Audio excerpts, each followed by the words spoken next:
What's up mga gamers? Pakita ko sa inyo yung bago kong ginagamit ngayon si Edith. Ang lakas, grabe. Sobrang tindi ng lakas nito. Bigyan ko lang kayo ng tip, yung passive kasi nito ang lakas eh. Yung habang hinihit mo siya, nagkakaroon siya ng passive. Napupuno ngayon yung bar niya sa ilalim. Pag napuno yung bar niya sa ilalim, saka kayo gagamit ngayon ng SS. Ang lakas, grabe oh. Tapos bumabalik yung buhay niya. Yun ang maganda rito. Walang katalo-talo guys. Ito yung gamitin nyo na. Road to Mythic na to. Pag edit yung gamit mo.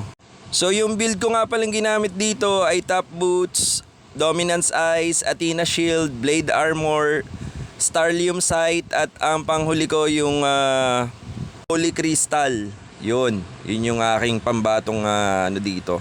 Build. Tapos ang gamit ko rito, Custom Tank Emblem. Oo, tapos Vengeance, no? Naka-custom tank tayo, Agility, Tenacity, at saka Brave Smite. Yun. The best yun. Pag yun yung build mo rito, panalo to. Sigurado, Road to Mythic guys. Ito na yung pinakaantay mo. Ayan oh. Panalo na naman tayo rito guys. Ayan oh, ayan. Tira. Oh, di ba? Ganun lang, basic. Woo! Kain chocolate.